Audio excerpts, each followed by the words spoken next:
I don't bite. Gentlemen, welcome to the Q&A with Caroline Munro.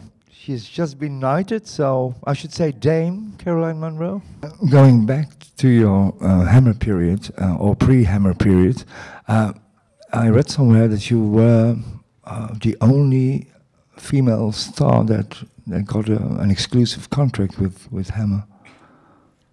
Well, apparently, yes, that supposedly that was true. I know Shane Bryant, who was also in Captain Cronus, he was contracted, and apparently me, but it's very strange because it was the end of the Hammer era. I mean, Hammer had reigned so strong in the late 50s and certainly 60s, and by the 70s, it was slightly on the wane, you know, it was slightly fading, which is very sad because I think they still had so much more to give, but they also had a new person in charge. They had not Sir James, they had Michael Carrera as his son, and Michael had different ideas of how he wanted the Hammer films to go, and I think that was difficult because a lot of films were coming from the States then. There was a different way of doing it.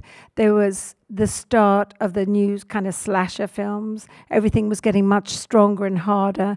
They weren't maybe as kind of sensual as maybe the Hammer films had been. They were more hard-hitting, as in like Maniac, which came later. But so it was a change of film. So I'm not sure that Hammer slightly lost its direction. And Dracula AD and Cronus were to the end of that. Is it because of the Hammer contract that you didn't receive any credits for the abominable Dr. Phoebes? Yeah, yes, that's true. I had no credit in that, but it didn't matter because I wanted to. I got a chance to, if not do any speaking with Vincent Price during the making of the two Phoebes films. I actually was very lucky enough to get to lie next to him in a coffin. But he was just extraordinary to work with. He was just a joy, a joy. How was it to spend all your time on set, laying beside Vincent in a bed? Well, what do you think, ladies? I'm kind of nice. He had an amazing voice, and he was personified gentleman, very, very, very much gentleman, and the films. Those films, I think if you saw them today, and I don't know if they've ever been shown at BIFFF, they were so stylized. They were so clever. They had all the Art Deco and the clothes. They were really ahead of the time. I think they're very clever. Two little more specific questions about the Golden Voyage of Sinbad. First, we were talking about Ray Harryhausen. We all love Ray Harryhausen and his work. He made his special effects through the art of stop motion. Nowadays, we have CGI replacing it. Actors get green key props or men in green suits to react with. In your days, I think you pretty much had nothing except the set that was built. How was it working with as an actress? You know, not seeing anything, and how were you directed by Gordon? Actually, Ray directed those scenes when we did the special effects scenes. That he stepped in and that was his turn to direct. And in fact, what he did before the scenes, he would show us the storyboard of all the wonderful drawings. And Ray was a super extraordinary artist, so he would show us exactly how the centaur would look or how the Carly would look, so you had an idea. But obviously that's just a drawing, so you're not going to see how the actual thing works until you see it on film. It was an interesting process to go through because you had nothing there. So you just imagined, you'd read the script, you'd look at the story, and you'd use your imagination. And also Ray would give you an eye line. He had what he'd call his magic stick, which is a great long piece of wood. And in my case, he painted or stuck an eye on the top for my centaur. So you kind of imagine the size of this thing, and you just imagine He did a good job at he did an directing amazing and making it job. work. And he'd do it. He'd choreograph his creatures to your movements. So the actor would do the live stuff first, and then he'd put the his creatures on top. And with John Philip Law, when he was fighting the centaur, it was so clever because they had 2 stuntmen.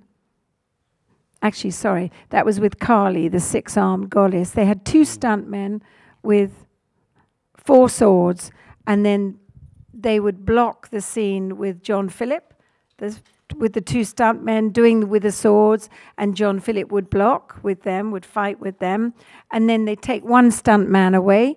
There'd be 2 swords left and 1 stuntman, and they'd block it, and John Philip would follow it through, blocking. Then they'd take the next one away, and then John Philip had learnt that, so he blocked it, and then they filmed it. And then, so that, in that process, then they could put the centaur back. So it was very painstaking, but very clever. And the results were amazing. Munro, you played again opposite some great character actors during your career. Robert Tessier, David Hess, and then, of course, Joe Spinell. Yes. One of the greatest. I think, as Robert De Niro quite rightly said, maybe the greatest screen character actor in the 70s. Extraordinary actor, extraordinary. He absolutely would immerse himself in the character. He especially for the character of in our film in Maniac. Frank Zito. From one experience to the next, the working relationship was totally different with Joe Spinelli at the second film? We switched on immediately together because I was so used to his working. You know, I was used to it, and I knew his kind of moods when he worked, and he was very different when he wasn't working. Obviously, he lived hard and he played hard. Let's say but when he was working, he was so professional, always on time, always knew his lines. He was a larger than life character, but I did adore him. I really did. He made filming great fun. You had to always be on your toes and be prepared for the unexpected with Joe. But that's what made him so special, I think. Yeah. Now that we're talking about Maniac, there has been a recent remake of it. How did you feel when because Maniac is such a landmark film, the original in the slasher genre? Yeah. How did you feel when you got the news they're gonna remake it, and no less than actor Elijah Wood would star in it? I think it's great, and I was speaking to some journalists today that have seen it, and they said it's a really good film. It's worth comparing it to the original, I think. Yeah, and they did different things, but they did different things. And don't forget, with our little film, ours was done on a tiny budget. It was a shoestring budget. And Tom Savini would do the makeup then and there. No CGI. Everything was done in front of the camera. So we were very limited, and it was shot on 16 and blown up to 35, so it looked good. Or was it the other way around? Anyway, so it looked as good as it could do. But what I think our Maniac had was a certain amount of rawness. I think it was really raw, and you have the helicopter scene where and you can actually feel the kind of juddering of the helicopter, and the music is fabulous. And Joe was extraordinary. I think Joe was just extraordinary. In the 80s, you've only done 2. After 85, you've only done 2 slasher films, among which Slaughter High. Oh yes. What was that? How was that? Slaughter High, the movie, the slasher film. It's interesting because at the start of your career, in the early 80s, you did Maniac, which is really a landmark slasher film also, about a serial killer. Yeah. But then the boom of the slasher film from the 80s still had to take off. Yeah. And then, in 1986, Slaughter High came out, and the whole popular wave was entering. It was on the wane, it had reached its peak. Yeah. So what made you revisit that slasher genre at that era, in that year? It was a producer called Dick Randall, American producer. He wanted a film like He wanted a film called April Fool's Day, and that was the working title of our film. Little did we know that there was a film called April Fool's Day, so hence the change of title. I think he just wanted to make a film, the producer, and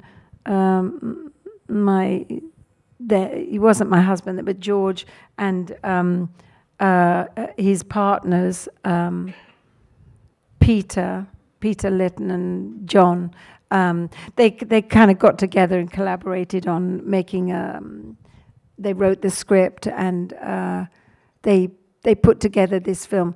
There wasn't a big enough budget to go to the States, which is what they wanted to do. They wanted to get more American actors, but there were a few, but most of us were English. So it's interesting, because when I go to America now, and if I go to the signings, do the signings, so many people young people bring Slaughter High. It has legs. It's found new audience. It's because of it's so cheesy. Slasher films have a lot of fans, and it's one of the little gems in that genre. And I saw it actually at a festival not so long ago. Was it the Bloody Weekend? And actually, it's a really well-made film. Again, for a very small budget. Everything's on the screen, and the thing is, it's quite funny too. It makes you laugh in parts. A bit of a guilty pleasure for some people. A little bit. Yeah. I mean, it's not like Maniac, which is quite hardcore. It's much lighter. The intention is it's much lighter, and I think it works quite well. I do. It's a daring question. It's about nudity. Okay. So, some stars have in their contracts no nudity, because some of the producers and directors, they will go to great lengths to write some scenes where the lady takes off her clothes and just for the sake of commerciality. And you always said no nudity. Personal choice. I mean, it was just for me personal choice. The people you work with do not. Yeah, no, I definitely did. I mean, obviously, I think certainly for Cronus, I think Sir James wanted the nudity. I'd read it. I'd read the script, obviously, and I thought, well, and I did talk about it with him. I said, well, I don't know if I'd be really too happy to do that, but surely there's a way, if you do still want me, but I understand if you don't, but if you do, then I'm sure there's a compromise we can make. But you turned on another role, not because of nudity, that was Superman. Well, that was, I did, but only because I was offered Bond at the same time, and I asked my agent, Dennis Selinger, which one do you think would be better for me? And he said, well, I think Bond, because Bond had a good track record, whereas Superman they didn't know about. So, and as I always say, I think Sarah Douglas was spot on as Ursa. I mean, I would have been a lot different than her, but she was so what they needed. She was perfect, and she went on to do another one or another two, or she was great in that. So, yeah. What are you doing now? Have any projects in the near future in the pipeline? Or? Yes, mais oui. Film in Madrid last week, and it was a remake of a film called Vampires. With a Spanish director called Victor Matalano. So I'm quite excited about that. It came very quickly. Do you have a big part in it, or? It's an okay part. It's not huge, but it's a really interesting part. She's a bit of a clairvoyant, my character in the film, bit of a know-it-all, but not a witch. She's kind of not quite sure, but she knows has premonitions, so she knows what's going to happen. And I don't know if you saw the original, but it's quite an erotic sort of vampire film, I believe. It has a very big cult following, so I think Victor is quite keen for this one to, have the same impact, I think. Well, this is the thing, in the film business, we are so lucky, all of us, from the camera people to the directors to the writers, to the actors, to be involved in such a wonderful creative thing, and it becomes like a team, like a really strong family team for that time that you're doing that. And you're working for the same ends, you're working for the result to be seen on screen. So it's important you get on well and enjoy what you're doing. I couldn't do it, and I'm still working, but I couldn't do it if I didn't still have the passion, and I still do. Okay. I think we're about ready to wrap it up. A small group, but very, very respectful, and merci beaucoup to all of you. They were all mesmerized. Oh, I do. Give one more final big applause for Ms. Munro.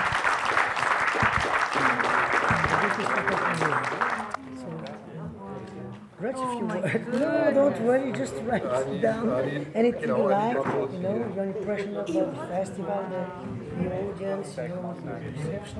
It will be nice.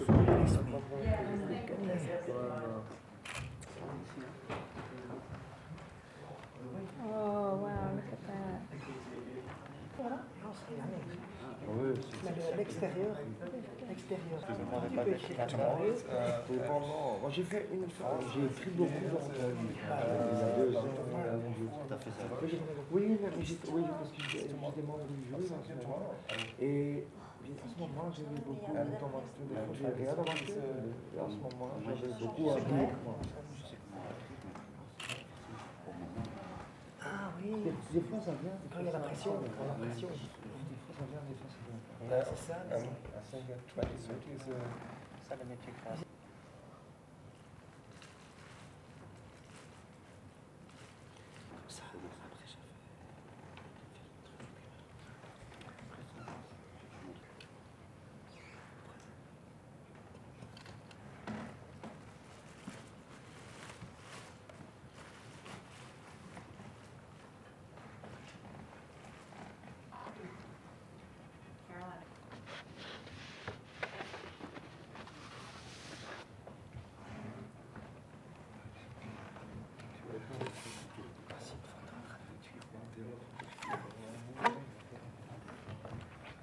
Ik